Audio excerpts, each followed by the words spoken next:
انسان اور جنات دو مختلف مخلوق جو اپنی ابتدا سے ہی ایک دوسرے کے شدید دشمن اور مخالف ہیں، ایک خاک سے جبکہ دوسرے کو آگ سے بنایا گیا۔ لیکن کیا آتش اور خاک کا ملاپ ممکن ہے؟ کیا جن اور انسان آپس میں شادی کر سکتے ہیں؟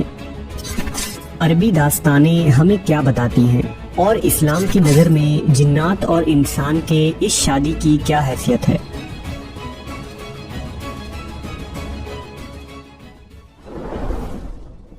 اللہ تبارک و تعالیٰ نے اس کائنات میں بے شمار عالم اور مخلوقات کو پیدا کیا، لیکن اس دنیا میں دو ایسی مخلوق ہیں جن کی ہدایت کے لیے اللہ نے پیغمبروں اور رسولوں کو مبعوث کیا۔ انہیں اللہ نے سوچ سمجھ عطا کی اور صحیح و غلط میں چناؤ کا اختیار بھی دیا۔ اللہ کی یہ دو مخلوق انسان اور جنات ہیں۔ جنات کی دنیا غیب اور اسرار میں چھپی ہیں جو انسانوں کی نظر سے پوشیدہ ہیں۔ اس زمین پر جنات کی تاریخ انسان سے بھی پرانی ہے۔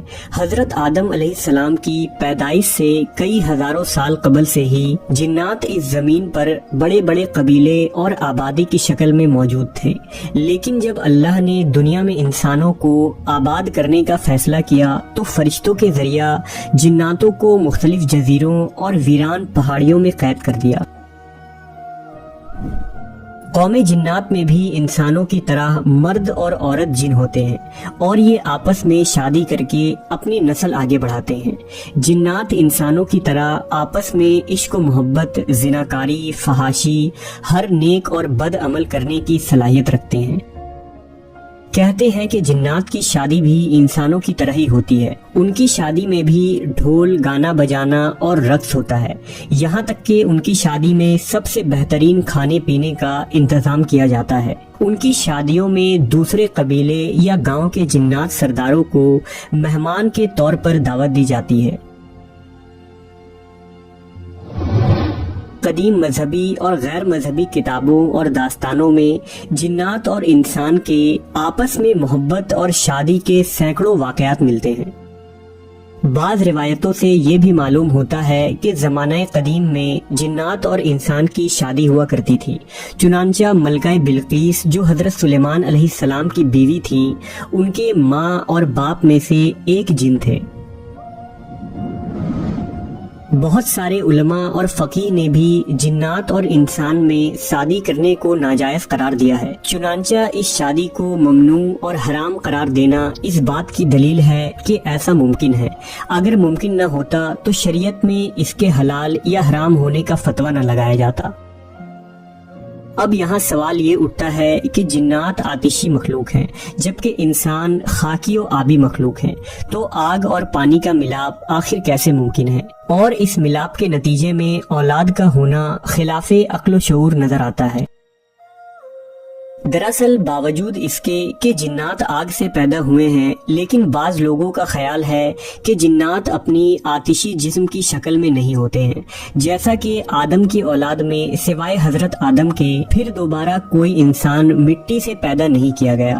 اسی طرح جنات کا پہلا جد امجد اور تمام جنات کا باپ آگ سے پیدا کیا گیا تھا، لیکن پھر اس کی نسلوں میں آگ کا عنصر باقی نہ رہا، بلکہ ان جناتوں کے بھی ہاتھ، پاؤں اور دوسرے اعضاء عام حالت میں بدل گئے۔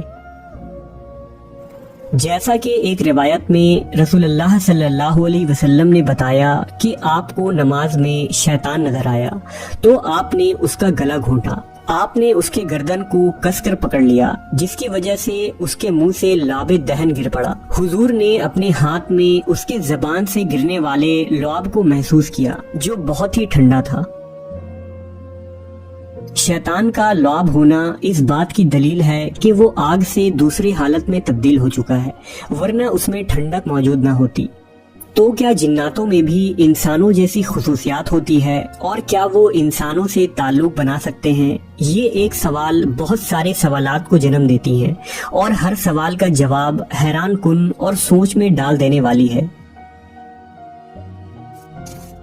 لہٰذا علامہ سیوطی نے بہت سارے واقعات نقل کیے ہیں جن سے معلوم ہوتا ہے کہ انسان اور جنوں میں شادی ہو سکتی ہے۔ اسی طرح امام ابن تیمیہ لکھتے ہیں کہ کبھی کبھی انسان اور جنات آپس میں نکاح کرتے ہیں اور ان کی اولاد بھی ہوتی ہے۔ جنات اور انسانوں میں شادی یا جنسی تعلقات کے واقعات اسلام سے قبل اور ظہور اسلام کے بعد بھی ملتے ہیں۔ لہٰذا ابن عساکر میں ایک روایت موجود ہے جس کے مطابق ایک دن رسول اللہ صلی اللہ علیہ وسلم کے محفل میں کاہنوں اور پیشن گوئیاں بتانے والوں کا ذکر چھڑا اور اس سلسلے میں لوگ اپنے چشمدید واقعات و حالات بیان کرنے لگے۔ ابن قیس نے بتایا کہ مجھے بھی اس سلسلے میں ایک عجیب اتفاق پیش آیا۔ ایام جاہلیت میں میرے پاس ایک لونڈی تھی جس کا نام خلصہ تھا۔ اس لونڈی نے ایک روز ہمیں بتایا کہ ان دنوں مجھ پر ایک عجیب حالت گزر رہی ہے اور میں ڈرتی ہوں کہ تم مجھ پر بدکاری اور حرام کاری کا الزام نہ لگا دو۔ صورت یہ ہے کہ ہر روز ایک سیاہ فام وجود مجھ سے ہم بستر ہوتا ہے۔ چنانچہ چند ماہ بعد وہ لونڈی حاملہ ہو گئی۔ پھر وقت مقررہ پر اس نے ایک بچہ جنا جس کے کان کتے کی طرح تھے اور اس کی شکل بھی عام انسانوں کی طرح نہیں تھی۔ جب وہ کچھ بڑا ہوا تو کاہنوں کی طرح باتیں کرنے لگا اور لوگوں کو آئندہ کے واقعات اور غیب کی خبریں بتاتا تھا۔ آخر ایک روز وہ اچانک خاموش ہو گیا، لوگوں کے بے حد اصرار پر بھی کچھ نہیں بتاتا تھا۔ پھر اس نے کہا کہ مجھے ایک کمرے میں 3 روز کے لیے بند کر دو، لہٰذا ایسا ہی کیا گیا۔ 3 روز بعد اسے کمرے سے نکالا گیا تو اس نے ہمیں یہ خبر دی کہ آخری نبی مکہ میں مابعوث ہو چکے ہیں اور میری زبان بند کر دی گئی ہے۔ اب میں غیب کی کوئی خبر نہیں بتا سکتا۔ اس کے بعد وہ زمین پر لیٹ گیا اور وہیں مر گیا۔ اس واقعے کو مختلف روایتوں میں رد و بدل کے ساتھ نقل کیا گیا ہے اور بعض روایتوں میں یہ بھی اضافہ موجود ہے کہ نبی صلی اللہ علیہ وسلم نے اس واقعے کی تصدیق فرمائی۔ اسی طرح امام دارمی نے اپنی کتاب اتباع السنن میں ایک واقعہ لکھا ہے جس کے مطابق قبیلہ بخیل کے ایک شخص نے روایت کیا کہ ایک جن ہماری کسی لڑکی پر عاشق ہو گیا اور ہمارے پاس اس کی شادی کا پیغام بھیجا۔ اس نے کہا مجھے پسند نہیں کہ میں اسے حرام طریقہ سے استعمال کروں۔ اس کے بعد وہ روبرو ہم سے گفتگو کرنے لگا۔ ہم نے کہا تم لوگ کیا چیز ہو؟ اس نے کہا تم جیسی مخلوق ہیں، تمہاری طرح ہم میں بھی قبیلے ہیں۔ ہم نے کہا کیا تم میں بھی یہ مذہبی اختلافات ہیں؟ اس نے کہا ہاں، ہم میں ہر طرح کے لوگ ہیں، قدریہ بھی ہیں، شیعہ بھی ہیں اور مرجیہ بھی ہیں۔ ہم نے کہا تمہارا تعلق کس جماعت سے ہے؟ اس نے کہا مرجیہ سے۔ چنانچہ ہم نے لڑکی کو اس سے بیاہ دی۔ بلا شبہ جنات عورتوں کا انسانی مرد یا جنات مرد کا انسانی عورت سے شادی کرنا نہ صرف مکروہ و حرام ہے بلکہ اسلام میں اسے سخت ممانعت کی نظروں سے دیکھا گیا ہے، کیونکہ انسانوں کا معاشرہ اور جنات کا معاشرہ بالکل الگ اور مختلف ہے۔ اس لیے اللہ نے انسانوں پر احسان کیا اور ہمارے لیے انسانوں میں ہی عورتیں اور مردوں کے جوڑے پیدا فرمائے۔